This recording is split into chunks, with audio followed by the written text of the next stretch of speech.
అరే అమారా ప్రసాద్, నువ్వు నా ఫోన్ ఎత్తరా ముందు. నీ దమ్ముంటే నా ఫోన్ ఎత్తి నా ప్రశ్నకి జవాబు చెప్పాడు.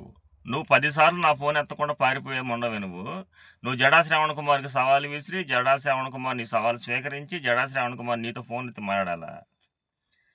ఆఫీస్ మీదకి వెళ్తా అన్నవాడు అటు వెళ్ళకుండా ఇటు పారిపోయేందుకు? దొంగసాటుగా వచ్చి దొంగసాటుగా ఎవరికి సమాచారం లేకుండా ప్రెస్ మీట్లు పెట్టేందుకు నువ్వు? నీకులాగా రెచ్చగొట్టి భౌతిక దాడులకు ప్రేరేపించేవాళ్ళం కాదు మేము ఇక్కడ. సార్, అంబేద్కర్ పుట్టక ముందు నుంచే ఈ దేశంలో రిజర్వేషన్ ఉందంటే అంబేద్కర్ గారు కూడా రిజర్వేషన్ అనుభవించిన వ్యక్తే. మనకు రిజర్వేషన్ రిజర్వేషన్ లో యొక్క పితామహుడు. దయచేసి ప్లీజ్ జర సౌండ్ రానివ్వండి ప్లీజ్. ఎస్టీలకు బీసీలకు రిజర్వేషన్ ఈరోజు అనుభవిస్తున్నది అది సాహు మహారాజు, ఫాదర్ ఆఫ్ ది రిజర్వేషన్ అంటారండి.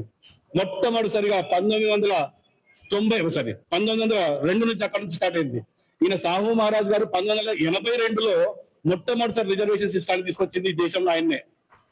ఆ తర్వాతనే 1936 లో కావచ్చు, అలాగే 1947 లో కావచ్చు, 1946 లో అంబేద్కర్ గారు ఎన్ఎస్ఎల్ లో పోయినప్పుడు ఎలక్షన్ పోటీ చేసినప్పుడు ఆయన పోటీ చేసింది దళిత నియోజకవర్గాల నుంచి. ఇప్పుడు ఏదైతే ఎస్సీ కాన్స్టిట్యూషన్స్ అయితే ఉన్నాయో అప్పటికే ఉన్నాయి మనకు, అవి అంబేద్కర్ తీసుకొచ్చినాయి కావు ఇవి.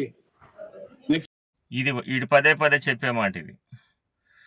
డాక్టర్ బిఆర్ అంబేద్కర్ గారు రిజర్వేషన్లు సాధించలేదు, అంతకుముందే రిజర్వేషన్లు ఉన్నాయి, ఛత్రపతి సాహు మహారాజ్ ఇచ్చాడని. అరే, మీకు అంతవరకే తెలుసు, అంతకు ముందు కూడా ఉన్నాయి.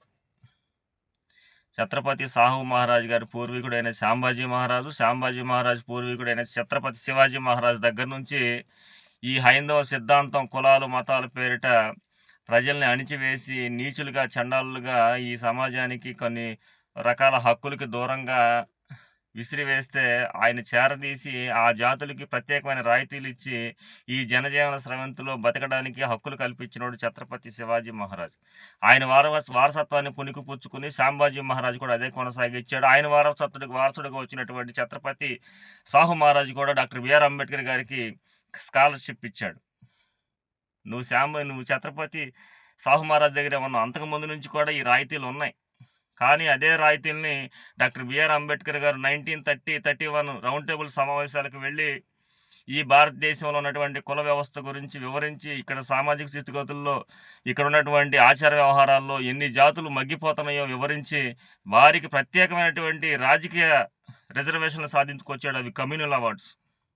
ఆ కమ్యూనల్ అవార్డ్స్ని ఈ గాంధీ గారు వ్యతిరేకించి, ఆ పూనా ఒడంబడికను వ్యతిరేకించి ఆయన ఎర్రవాడ జైల్లో నిరాహార దీక్ష చేసి సాగు బతుకుల దాకా వెళ్ళి అంబేద్కర్ గారిని ఆ రిజర్వేషన్ నుంచి వెనక్కి తగ్గించి ఇప్పుడు నడుస్తున్నటువంటి రిజర్వేషన్ల వ్యవస్థకు ఒప్పందం చేసుకోవడం జరిగింది.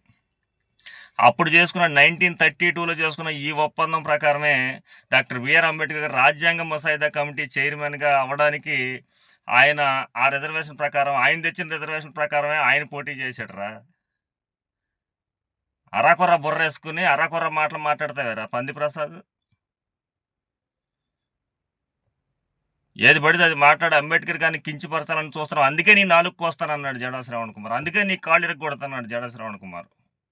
పిచ్చ మాటలు మాట్లాడి, అబద్ధాలు మాట్లాడి ఎవడరా నువ్వు తప్పుదారి పట్టించేది? తెలంగాణ నుంచి ఆంధ్రాకు వచ్చి నువ్వు ఏదో పీకి వెళ్తానని చెప్పేసి ఆంధ్ర పోలీసుల్ని, ఆంధ్ర ప్రజల్ని ఎదవలు చేద్దామని చూస్తా ఉన్నావు నువ్వు రెచ్చగొట్టి వ్యాఖ్యలు చేసి యూట్యూబ్లో వీడియోలు పెడితే పోలీసులు వచ్చి నీకు పహారా కాశారే. ఈ యొక్క ఆంధ్రప్రదేశ్ పోలీసు వ్యవస్థను మేము తప్పుపడతా ఉన్నాం. తెలంగాణ నుంచి ఇక్కడ ఉన్నటువంటి ఆంధ్ర ప్రజలకి హెచ్చరికలు జారీ చేసి వచ్చి ప్రెస్ మీట్లు పెట్టి వ్యంగ్యంగా ఫోన్లు చేసి సవాళ్లు విసురుతుంటే పక్కన కూర్చుని చోద్యం చూస్తున్నారు ఏపీ పోలీసులు అని చెప్పి అడుగుతా ఉన్నా. ఎప్పుడో సర్దుకుపోయినటువంటి తెలంగాణ, ఆంధ్ర గొడవల్ని మళ్ళీ మీరు ఎవరి కోసం రేకెత్తిస్తున్నారు ఈ పోలీసు వ్యవస్థ అని చెప్పి మిమ్మల్ని నేను ప్రశ్నిస్తా ఉన్నా. ఈ అమర ప్రసాద్ గారు తెల్లారు లేస్తే భారత రాజ్యాంగ నిర్మాతని అన్ని అబద్ధాలు మాట్లాడుతూ స్కానర్ పెట్టి అడుక్కుంటా ఉన్నాడు. అటువంటి వ్యక్తి ఏపీకి వస్తే ఎందుకు అరెస్ట్ చేయలేదని చెప్పి అడుగుతా ఉన్నా. పోలీసు వ్యవస్థ ఒక వర్గానికి ఒకలాగా, ఇంకో వర్గానికి ఇంకోలాగా ఎందుకు ప్రవర్తిస్తుందని చెప్పి అడుగుతా ఉన్నా. ప్రజల్లో శాంతి భద్రతల విఘాతం కలిగించేవారిని, అభద్రభావం కలిగించేవారిని, మత ద్వేషాలు, కుల ద్వేషాలు రెచ్చగొట్టే వారిని రావణ్‌ని ఎలా అయితే చేశారో మరి ఇతన్ని ఎందుకు చేయలేదని చెప్పి మిమ్మల్ని ప్రశ్నిస్తా ఉన్నా.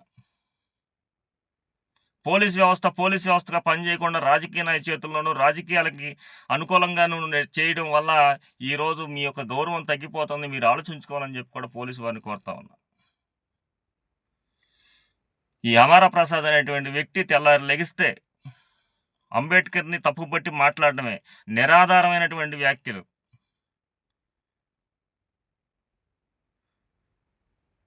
అందువల్ల ఈ అమర ప్రసాద్ గాడికి నేను చెప్తున్నా, "అరే అమర ప్రసాద్, నువ్వు మాట్లాడిన దానికి నేను ఇక్కడ చెప్పా.